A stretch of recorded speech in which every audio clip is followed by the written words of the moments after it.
성도 여러분, 평안하게 잘 지내셨습니까? 오늘은 좀 무거운 얘기를 여러분들과 나누고자 합니다.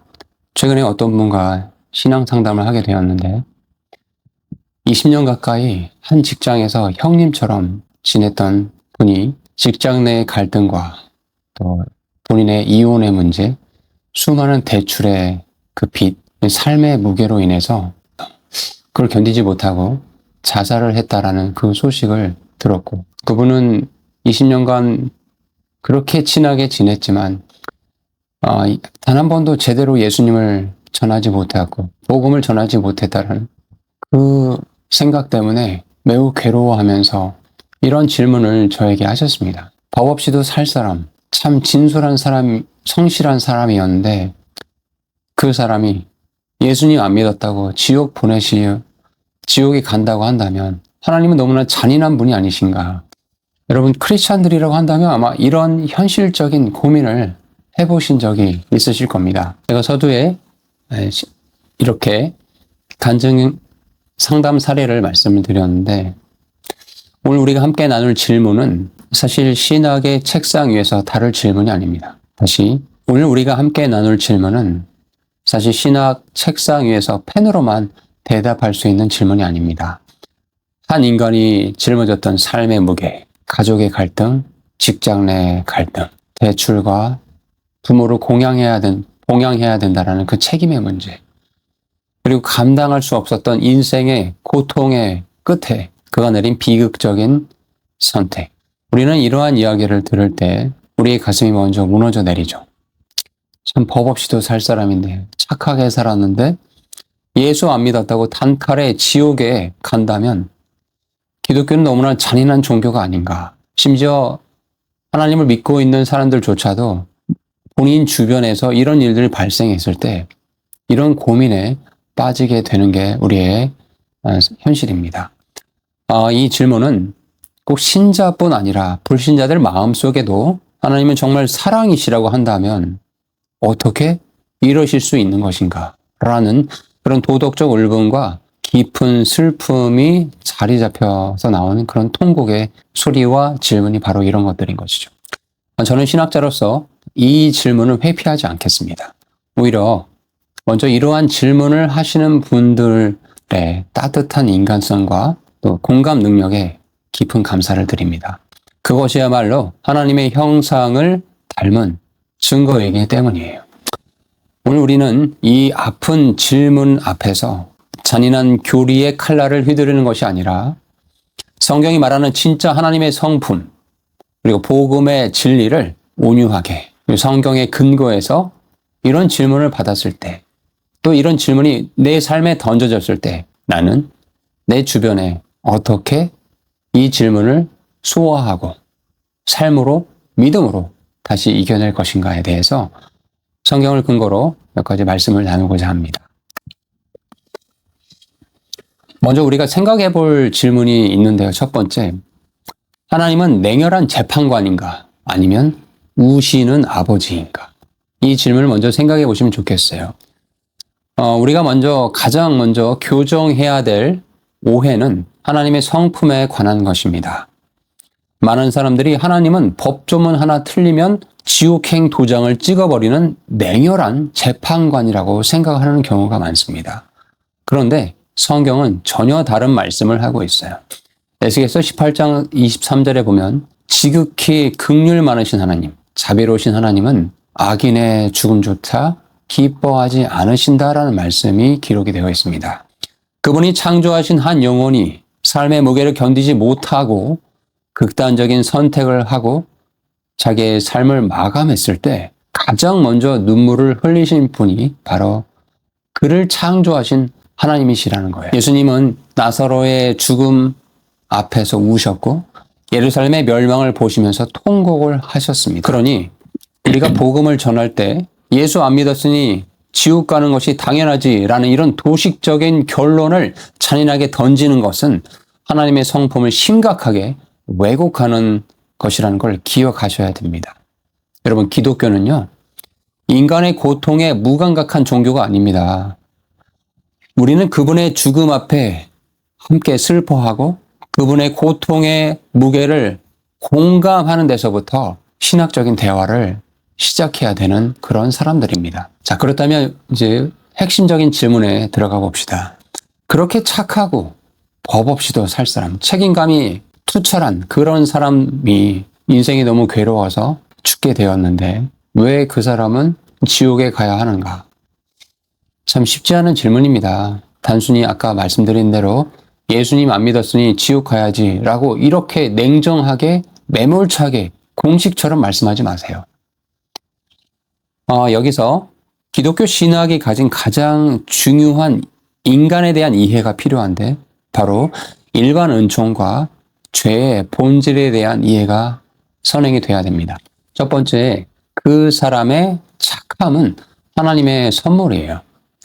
여러분, 비록 불신자라 할지라도 성실하게 직무를 다하고 가족을 책임지려 했던 그 아름다운 양심은 하나님이 온 인류에게 부어주신 일반 은총과 같습니다. 일반 은총의 결과입니다. 우리는 그의 삶의 가치를 결코 폄하해서는 안 됩니다. 두 번째, 구원은 도덕 점수 매기기가 아니다. 세상은 구원을 선행의 무게로 저울질합니다. 그러나 성경이 말하는 구원은 관계의 회복이에요. 예를 들어 보겠습니다. 어떤 사람이 아무리 법을 잘 지키고 기도를 많이 하고 그렇게 성실하게 살았다 할지라도 평생 자기를 낳아준 부모를 부인하고 당신은 내 부모가 아니다 라고 관계를 단절하고 지냈다고 한다면 그 부모와의 관계에서 그 사람은 의로운 자녀가 될 수 없겠죠. 기독교가 말하는 죄의 뿌리는요, 도덕적 실패가 아니라 생명의 근원이신 창조주 하나님과의 관계의 단절에 있습니다. 예수 그리스도는 단순히 착하게 사는 법을 알려주러 오신 스승이 아니라 죄로 인해 끊어진 하나님과의 관계를 자기 목숨을 바쳐 연결하러 오신 유일한 길이요 진리요 생명이 되신 분이십니다. 아멘. 따라서 복음이 지옥을 이야기하는 것은 하나님이 잔인해서가 아니라 잘 들으십시오. 생명의 근원이신 그 아버지 하나님과의 관계를 거부한 그 존재의 최종적인 상태를 엄중하게 경고하는 사랑의 외침이라는 거예요. 자, 그렇다면 좀 더 민감한 부분을 우리가 다뤄보죠. 그 사람 정말 지옥에 갔습니까? 종종 우리 크리스찬들은 자신이 하나님의 재판석에 앉으려는 우를 범하곤 합니다. 이런 질문을 던졌을 때 가장 최악의 케이스가 뭔지 아세요? 예수님 안 믿었으니까 지옥까지, 이렇게 단정짓는 행위가 가장 최악의 답변입니다. 오히려 복음주의 신학의 범위를 벗어난 오만, 교만이기도 해요. 우리가 붙들어야 될 신학의 진리는 다음과 같습니다. 잘 들으시기 바라요. 첫 번째, 인간은 마지막 순간의 신비를 알지 못합니다. 그 사람이 마지막 극단적인 선택을 하기 전에 그 고통의 심연 속에서 혹은 의식을 잃어가는 그 마지막 1초, 2초 그 긴박한 그 순간에서 그 영혼과 하나님 사이에 어떤 영적인 대화와 회개가 일어나는지 우리는 알지 못해요. 마치 예수님 십자가에서 돌아가실 때 이 옆에 있던 강도가 죽임을 당하는 그 순간을 같이 오버랩해서 생각해 보시면 됩니다. 우리는 결국 알지 못해요. 하나님은 시공간을 초월하신 분이시기 때문에 그렇습니다. 두 번째, 꼭 기억해야 될 사실은 우리 하나님은 완전하고 공의로운 재판장이라는 사실이에요. 이 점을 반드시 기억하셔야 됩니다. 창세기 18장 25절에 말씀하세요.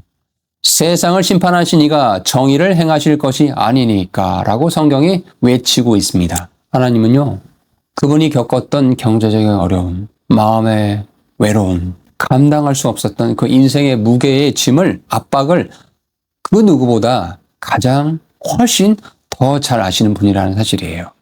그분은 기계적으로 사람을 심판하거나 내몰아 버리시는 그런 존재가 아니십니다.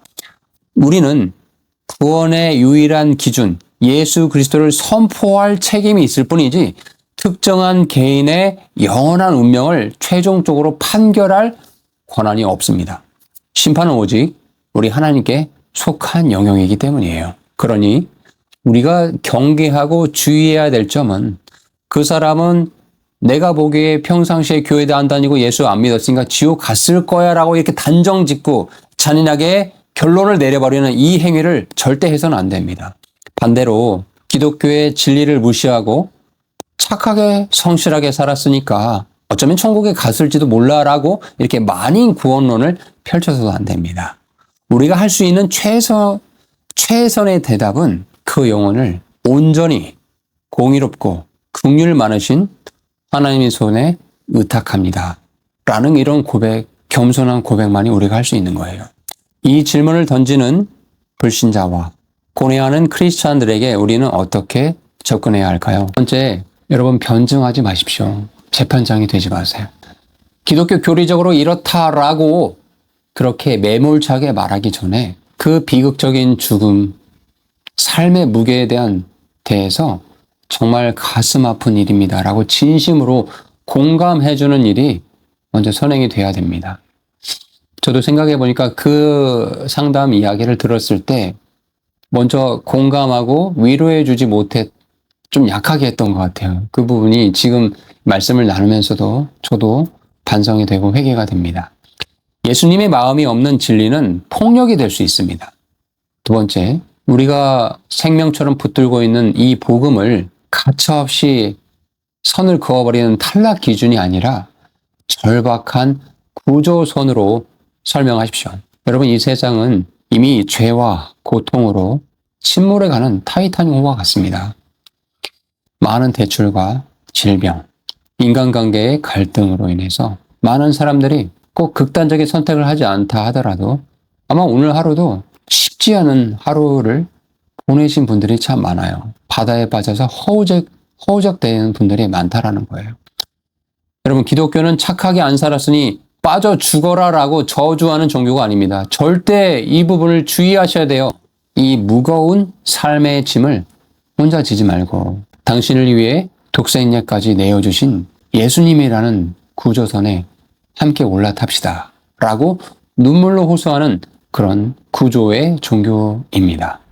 여러분, 하나님은 잔인한 독재자가 아닙니다. 오히려 인간이 스스로 초래한 그리고 세상이 안겨준 고통의 무게를 대신 짊어지시기 위해서 십자가에서 온몸이 찢기신 고통의 사랑 그 자체이십니다. 그 사랑의 하나님을 신뢰함으로 정죄의 언어가 아닌 온유함과 두려움으로 진리를 전하는 저와 여러분이 되기를 간절히 소망합니다. 지금 내 주변에 인생의 고통 가운데 헤매고 있는 많은 영혼들을 여러분 떠올려 보시고 그분들에게 온유하게 이 사랑의 하나님을 전하는 저와 여러분이 되기를 소망합니다. 내일이면 늦습니다. 그분이 극단적인 선택을 할지 아무도 알지 못했거든요. 오늘 때를 얻든지 못 얻든지 생명 되신 우리 예수님을 전하는 저와 여러분이 되기를 간절히 소망합니다.